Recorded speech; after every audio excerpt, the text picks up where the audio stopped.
Assalamualaikum warahmatullahi wabarakatuh. Sampurasun. Alhamdulillah urang sadayana dipanjangkeun yuswa. Urang nuluykeun hanca mitra masih dina judul janji nu mawapati.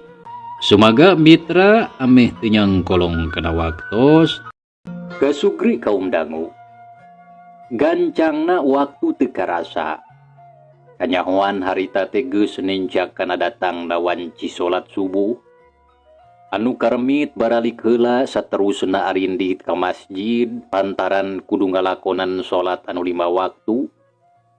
Tapi teu lila sang geus rengse baralik deui ka imah Juragan Pardi. Terus ngarumpul, Pak RT Jahri cucih ngabagi-bagi tugas ka baturna. Sararea barang gawe babarengan. Sabot keur kitu torojol Dani jeung Sarip daratang bareng jeung Lisna Katut Indra. Samalah indung Bapak Indra oge harita datang. Nya puguh atuh barang datang oge neng Lisna meuni ngajerit ningali Bu Lasmi anu geus jadi layon. Cimata teka ampeuh segruk ceurik bangun kanyanyerian. Nya teu srikna mah bari lolongseran da puguh asat-asa diheulang sabab teu kabejaan gringna. Nyaho-nyaho indungna ayeuna geus maot. Neng Lisna harita pada ngupah ngapeh sangkan hatena sabar jeung ikhlas sarta bisa narima kana takdir anu tumiba. Ningali kayaan sarupa kitu. Sararea oge eueuh anu teu kagagas samalah awewe mah aya anu luwa-luwe mariru ceurik da puguh sok kabawa sedih. Kira-kira wanci haneut moyan. Sagala urusan mula saramait sakabehna geus rengse dilaksanakeun. Sarta harita keneh dijarajabkeun ka astana terus dikurebkeun sakumaha bistina. Kocapkeun sorena Juragan Pardi sakula warga ngariung di tengah imah. Ama, kasawat naon atuh ibu teh anu salaresna? Sareungna deui kunaon abdi teu diwartosan? Margi pami diwartosan ibu teu damang mah tangtos sakumaha repotna oge abdi teh bakal sumping ka dieu. Ceuk Neng Lisna harita bari ngusap cimata. Lisna anaking anak ama hampuranya. Lantaran bener ama teh teu mere beja ka hidep. Tapi lain maksud ama embung ngabejaan. Tapi dicarek ku ibu hidep lantaran sieun ngariweuhkeun cenah kitu. Jeung deui ari pokna teh keun bae teu dibejaan oge da ibu mah tegring ripuh. Da sigana cenah isuk oge poe Sabtu Lisna mah bakal datang ka dieu manggihan ibu. Teu teh lah bener geuning. Ayeuna hidup teh ka dieu samalah sararea. Walon Juragan Pardi ngomongna bari jeung Cumalimba. Lares ama ayeuna abdi tos aya di dieu. Tapi ibu tos teu aya. Ceuk Neng Lisna hatena kacida ngarasa hanjelu sarta ngarasa gede dosa lantaran rumasa can bisa mulang tarima kanu jadi indungna. Nya kudu kumaha deui atuh da ayeuna mah geus kieu buktina. Jeung deui ama teh saeutik oge teu boga sangkaan bakal aya kajadian siga kieu. Aye, ari hidupna hageus ngadenge kara sabab musababna ibu maot. Tanya Juragan Pardi bari neuteup ke anakna. Parantos ama. Tadi waktos dina mobil segala rupina oge tos dicarioskeun ku Kang Dani sareng Kang Sarip. Tapi naha laras kitu anu kajantenan teh. Margi abdi mah sareng Kang Indra asa teu percaya. Sumuhun ama laras abdi oge asa teu percanten. Kadang wartos di Kang Dani teh. Paraosan teh asa mustahil. Ceuk Indra harita milu nimbrung da puguh ngarasa teu percaya kana beja anu tadi ditepikeun ku Dani jeung Sarip basa di perjalanan. Nya jang, bener kitu. Tang tu ari anu teu ngalaman sarta teu nyaksian ku sorangan mah moal percaya. Tapi pikeun ama, Dani, Sarip jeung Neng Epa anu aya di dieu nyaksian pisan kana ieu kajadian. Itu ceuk Juragan Pardi negeskeun kana sabab musababna Bu Lasmi maot. Sabar hadinten ibu teh teu damang napa? Tanya Indra lantaran hayang nyaho anu sajelas-jelasna. Hari Dani Sarip jeung Neng Epa mah teu marilu ngaromong harita jarem teh bae bari ngabandungan. Puguh oge ukur sababaraha poe geuringna teh kurang ti saminggu. Tapi nya geus bae ayeuna mah da geus moal bisa dirobah deui. Sararia oge eueuh anu miharep kana ieu kajadian. Ayeuna mah urang tarimakeun bae sanajan berat karasana urang kudu bisa ngalakonan. Walon juragan Pardi beri neuteup kaminantuna. Laras bapak memang laras kedah kitu. Margi urang mah kasebut namung saukur manusa hirup. Sareng huripna tangtos parantos aya anu ngaturna. Ya bener, syukur geuning hidup mah ngarti jang. Tembal juragan Pardi. Nya geus kitu mah rung harita ngarobrol. Samalah Mang Ocin oge aya milu ngariung ngabadamikeun rancana saterusna. Kasugri kaum dangu, kocapkeun peutingna. Di imah juragan Pardi geus ngariung loba jalma, Pak RT, Pelebe, Mang Ohim jeung anu sejena geus daratang. Lantaran rek ngalaksanakeun tahlilan. Sanggeus eueuh deui tungguaneun breng atuh tahlilan teh dimimitian. Sorana kadenge ngagerenggeng mata geueung. Komo deui dina kayan simpe makarasana asa geueuman estu matak muringkak bulu punduk pikeun jalma anu borangan. Sanggeus rengse tahlil sore susuguh cai kopi, cai teh jeung lalauhna disodorkeun ka nu ngariung. Brak atuh sararea ngaropi, juragan Pardi sakulawarga ngarasa atoh, lantaran di imah teh karasahan euteun. Ari loba batur mah, samalah asa kababerah, keur saheulaanan mah kasedih teh rada kaubaran. Kira wanci jam 10 peuting. Anu ngariung narungtutan barali kitu deui Mang Ocin jeung Bito oge marulang ka imahna. Anu aya teh kan ukur juragan Pardi sakulawarga. Caturkeun Mang Ocin jeung Bito. Sadatangna ka imah teu terus sare tapi kalah dariuk bari ngobrol. Lain Kang Ocin, kuring mah ieu teh masih kene asa teu percaya ku ayana Bu Lasmi maot teh. Komo deui cenah maotna teh ku cara anu sarupa kitu. Bet kawas aya anu nyekek cenah geuningan. Nah nya tawan teu eta teh. Samalah cenah paloba beheungna oge katara geuneuk. Nah nya tawan teu. Nya cenah mah kitu itoh. Tapi ari nya henteu nya mah teu nyaho akang teh lantaran teu kungsi ningali layona. Nah ari akang make jeung teu ningali. Nya henteu apan geus dirurub ku samping harita basa urang datang teh. Nah atuh lain bukakeun ngarah teu panasaran. Ah, sangok teuing teu wani akang masieun. Kumaha lamun dibukakeun durubna terus udang deui. Bari pok ngomong pinjem dulu 100. Ari Akang Ocin nah ngomong teh sok ka mana bae. Ah, nya di mana atuh aya jelema maot make jeung hudang deui. Kang. Tapi lamun dipikiran mah memang bener maotna Bu Lasmi teh matak anehnya. Sabab saacana dimimitian ku aya kajadian-kajadian anu mataksieun. Ceuk Bito bari mencerong ka salakina anu keur ngalepus udud. Itoh. Bener eta teh. Ugu Akang oge heran jeung teu ngareti deui. Ari barudak sarare di imah mah. Mang Ocin nanyakeun kayaan barudakna. Nya barudak mah sarare di imah mah lantaran ku kuring dititah. Cing teh bisi urang balikna peuting, apan karunya barudakan ukur duaan, tangtu bakal keungeun ari eueuh kolot mah. Tapi nyaha teu dititah sarare di dieu we atuh jeung mak. Puguh oge si emak bungeun, sabab karunya cenah ka bapa keur nyeri suku. Misi hayang kacai peuting anu nungtun. Yang geus we atuh ari kitu mah. Ayu-ayuna mah mending yang geus we atuh ari kitu mah hayu ayeuna mah mending oge urang sare. Geus peuting ieu teh Akang mah geus tunduh. Ceuk Mang Ocin bari jeung ngrelek heai, panonna karasa cepel hayang sare. Nya hayu atuh tapi tong poho kade tulakan heula panto deui lampu cempor leutikan. Tembal Bito terus ngaleos ti heula. Hari Mang Ocin kuniang nangtung kojengkang ngadeukeutan panto terus ditulakan.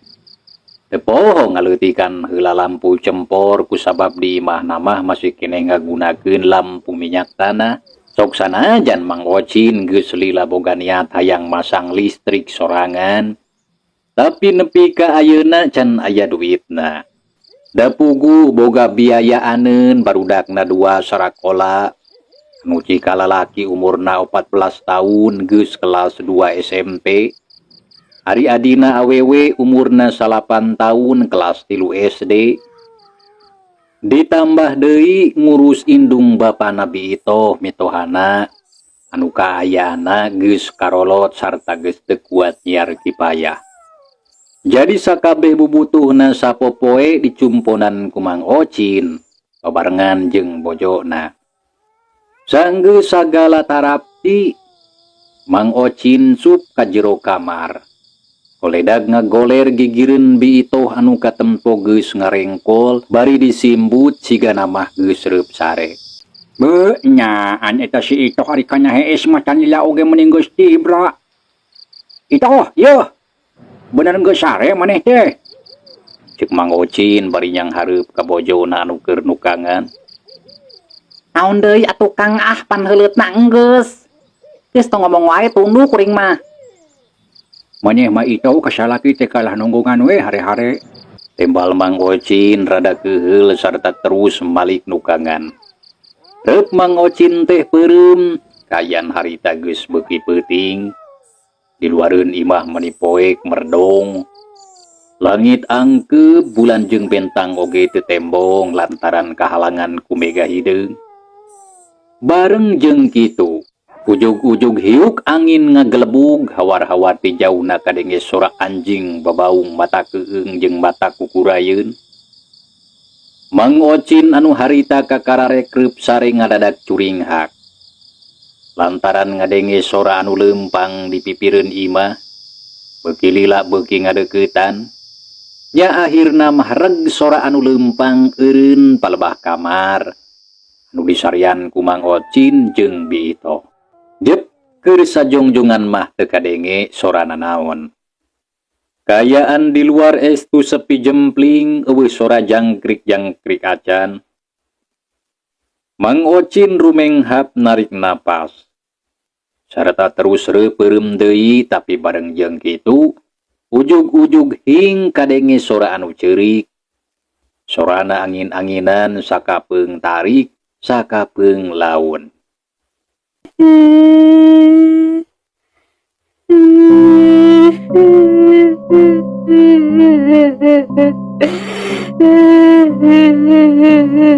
Beut aya sora anu ceurik. Nyasanya. Mang Ocin curing hak terus cengkat geek diuk sisi ranjang.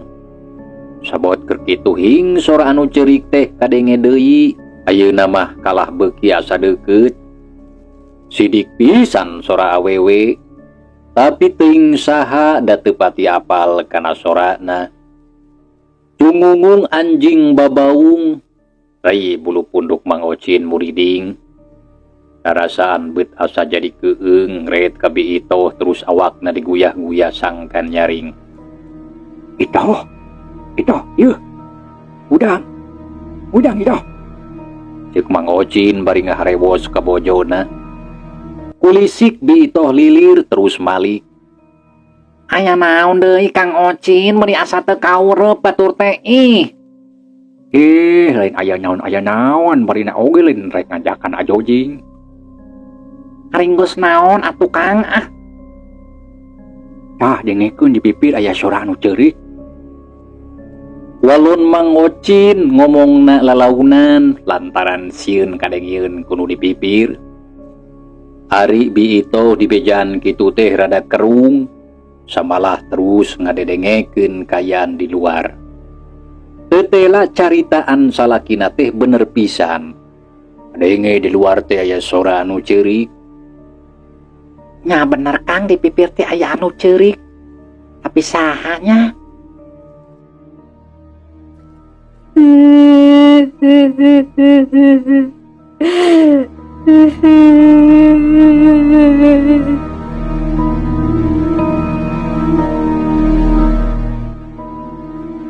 kaceuy, ngaju dakang oge teu apal.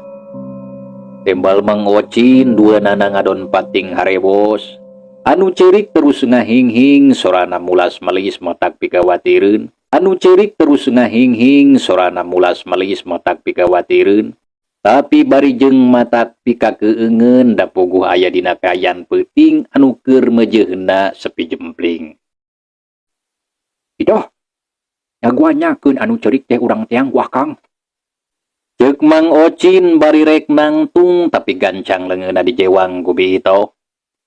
Rek ka mana Kang Ocin? Cicing tong sok kagapa hari taun teh. Ceuk Bito bari muntangan leungeun salakina meuni pageuh sieun ditinggalkeun. Ai ari maneh ito kalah muntang. Ganjang lesotkeun ku Akang rek diteangan. Jeung ni bisi aya jalma anu butuh ku pitulung urang. Sok ganjang lesotkeun. Mang Ocin harita ngebedo leungeunna tapi ku Bito teu dileupaskeun. Iya Kang Ocin dengekeun. Montong sok sologoto atuh. Cing taliti ari taun teh komo deui apan ieu teh aya dina kayaan peuting. Leheung masa anu di luar teh jeleman tapi kumaha lamun lain. Bito keukeuh embung ngaleupaskeun leungeun salakina. Nya sabot keur pacental-cental kitu jep anu ceurik teh jempe.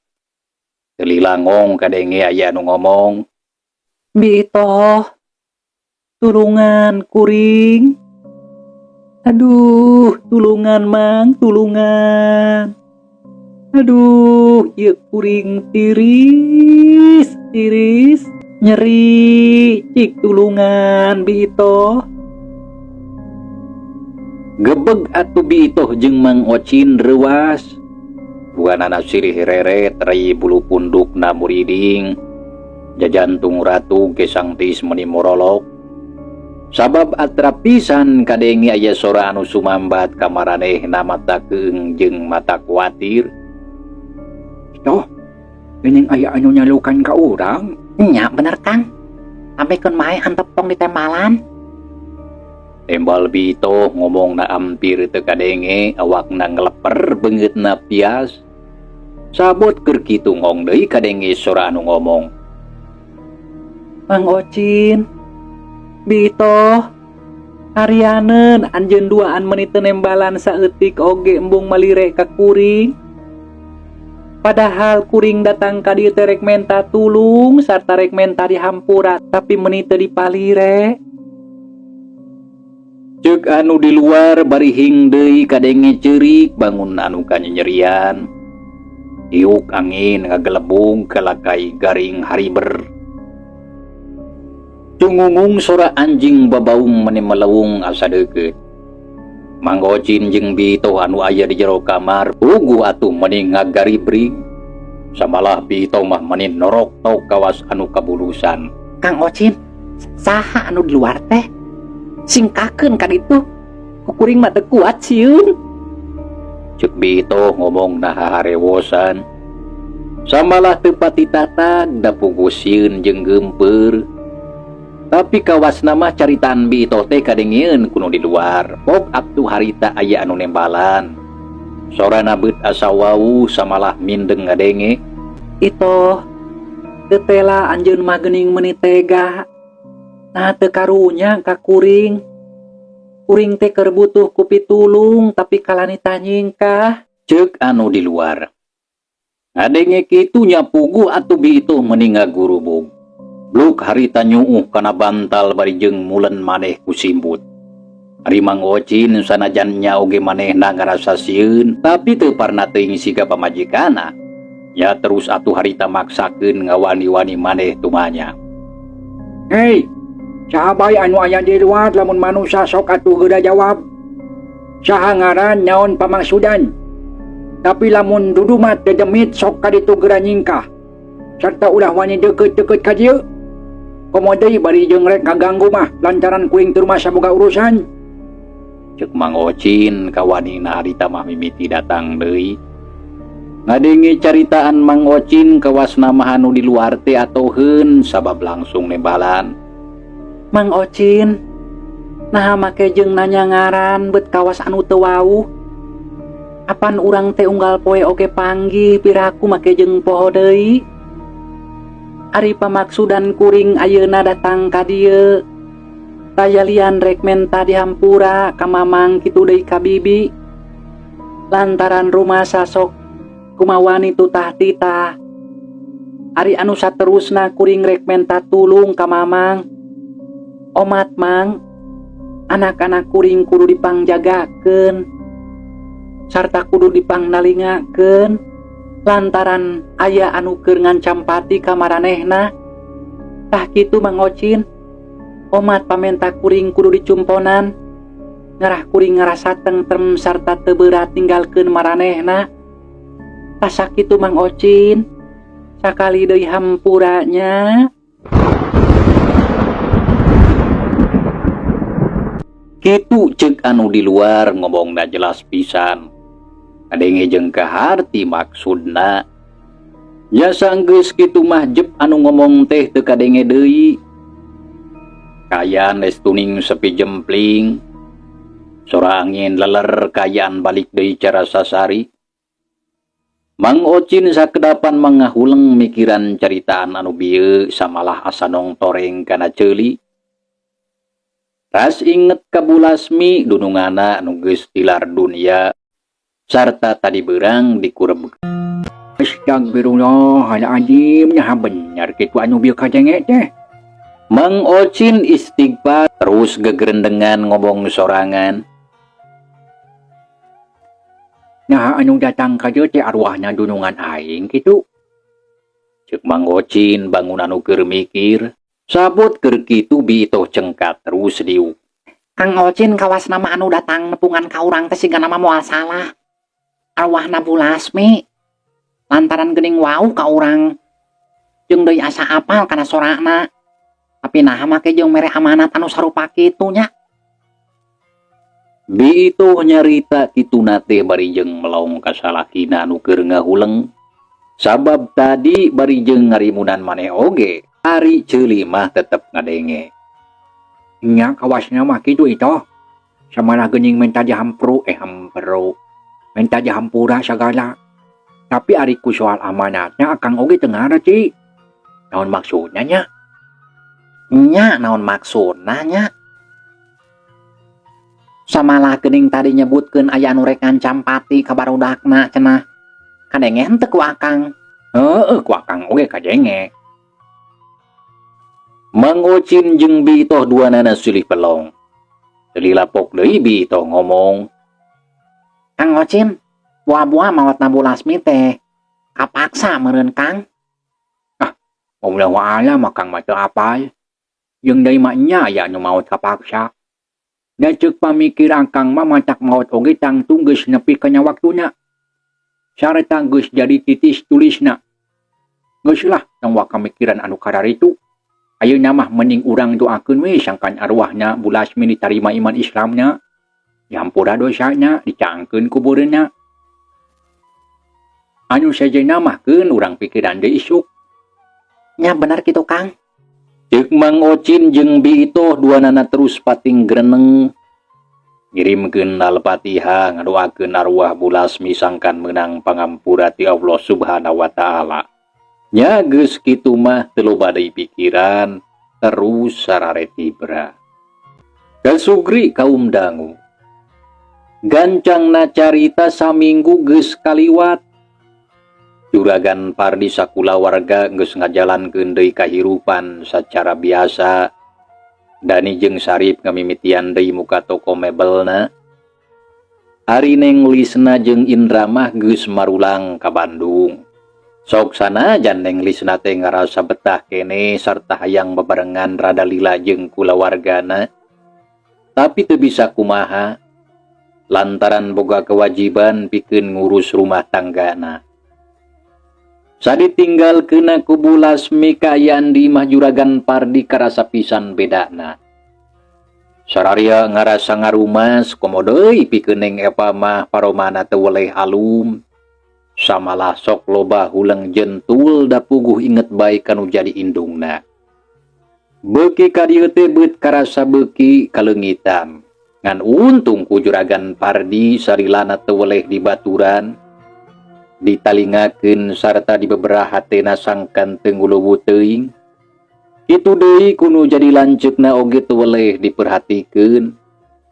Nya atuh lila ku lila mah teu burung bisa narima kana kanyataan. Samalah katempo geus mimiti birag deui cara sasari. Malahan mah Neng Epa geus nyieun rancana lamun taun hareup boga niat rek neruskeun di sakolana ka perguruan tinggi. Kasugri kaum dangu gancangna waktu teu karasa. Gunta ganti poe teu kanyahoan anu akhirna 7 bulan geus kasorang. Kahirupan Juragan Pardi sakulawarga geus biasa deui. Dani jeung Sarip beuki soson-soson bae dina ngajalankeun usahana. Toko mebelna beuki maju, sambalah ayeuna mah geus muka deui toko anu anyar. Kocapkeun dina hiji poe Neng Lisna jeung salakina daratang. Samalah bebeja lamun Neng Lisna keur saheulaan mah rek cicing didinya. Lantaran Indra salakina aya tugas keluar kota. Jadi embung lamun kudu cicing di imah sorangan. Sajabati kitu ayeuna Neng Lisna teh keur kakandungan geus nincak kana 4 bulan. Bapak, abdi teh gaduh pada melan di luar kota. Taku margi kitu salami abdi teh aya mangsa teh bade nitipkeun heula pun bojo di dieu. Mohon ama, kanggo samantawis mah abdi teh bade nganjer ke lawe di dieu. Margi abdi teh alim pami kedah didorompok nyali rama keung. Ceuk Indra jeung Neng Lisna bebeja ka Juragan Pardi lamun ayeuna rek nganjer heula di dinya. Lantaran di imahna ukur ngan sorangan eueuh batur. Sabab indung Bapak Indra mah matuhna di Jakarta. Lamun balik oge paling ukur sakali-kali lamun salse da puguh di dituna boga pausahaan. Oh gitu. Jadi hidup teh aya pagawean di luar kota aja. Di mana di dituna jeung sabaraha lila? Juragan Pardi nanya kanu jadi minantuna. Pami pada melana mah di Surabaya, Pak. Mung laminanya kirang langkung aya kana 2 sasi saupamina teu aya halangan mah. Uluh jauh geuning jang. Sumuhun Bapak tebi. Mung kumaha atuh da parantos janten pada melan abdi ieu mah. Tah kumargi kitu langkung sae Lisna di dieu heula supados regreg kanggo ka abdina. Mung kumaha kinten-kinten Bapak teu ngaraos kabotan pami kitu. Nya atuh ari keur Bapak mah kang teu kaberatan. Samalah atoh lamun Lisna cicing di dieu teh. Jeung deui ngarah Epa aya baturna da geuning sok sorangan wae ulina teh. Paling oge di baturan ku biito. Jarang ngider keluar cicing we sapopoe oge di imah hari eueuh nu ngajak mah. Walon Juragan Pardi bari ngareret ka Neng Epa anu ti tadi milu ngabandungan. Leres Kang Indra abdi mah tara ka mamana.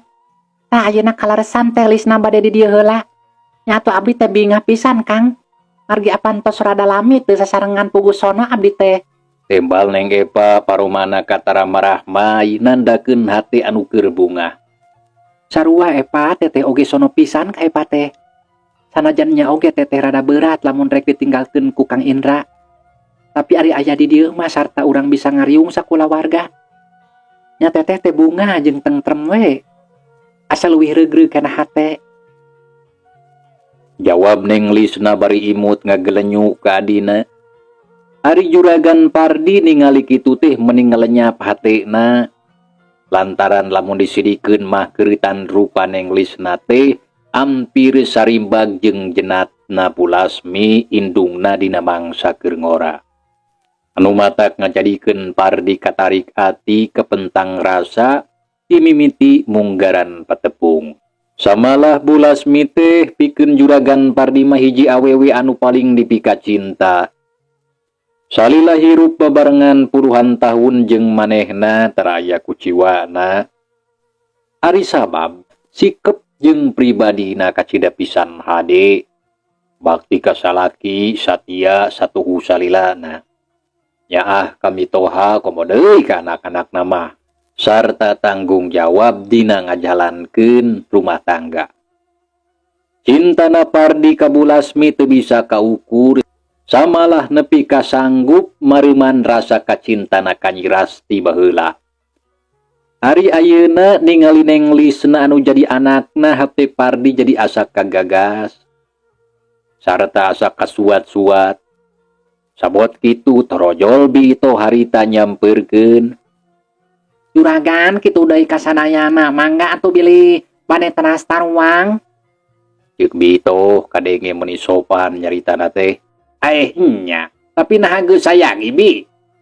hanya Juragan Pardi bade ngareret. Nyakan tenan we atuh juragan sadayana oge parantos sayogi. Nya nuhun atuh bito. Ari Mang Ocin keur indit ka mana? Asa can katingali poe ayeuna mah.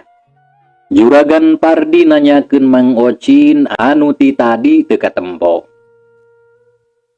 Pogo Kang Ocin manuju neang Serang anu di Lamping saurama mah. Kitu wawantos kapun bibi mah.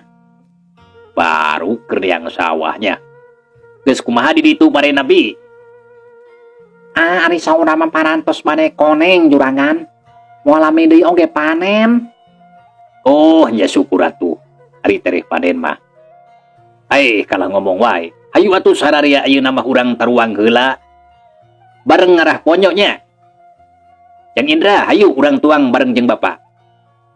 Ceuk Pardi ngajak dahar bareng ka sararea. Sumuhun mangga atuh Bapak dipayun. Bi, natos aya lalabna tanapi acan. Margi Kang Indra mah pami tuang teh kedah aya lalab wae sareng sambal. Tanya Neng Lisna nanyakeun lalap jeung sambal karesep salakina. Nyakan tenan we atuh neneng aya lalab sareng sambal mah nya pokona mah komplit spesial lah kanggo Aden sambal tarasi buatan si bibi dicoel ku jengkol ngora. Daun surawung sareng bonteng. Daun surawung sareng bonteng teka kantun roai ngora sareng terong tambih daun popohan sareng pucuk mareme dan anu teu aya teh daun babadotan jeung daun pulus. Walon bito nyaritana bari jeung pepeda. Ayaku kitu nanya di si bibi teu sawios atuh daun babadotan mah. Daya oge datara di damel lalab anu kitu mah. Margi sanes marmot. Ceuk Neng Lisna bari seuri ari anu sejen pating ni serenge. Geus bito tong ngomong wae moal aya geus na atuh meureun. Moal gerek dahar teh. Mitra. Atuh nuhun kana naon rupi peratosana. Wilujeng kantun. Wassalamualaikum warahmatullahi wabarakatuh.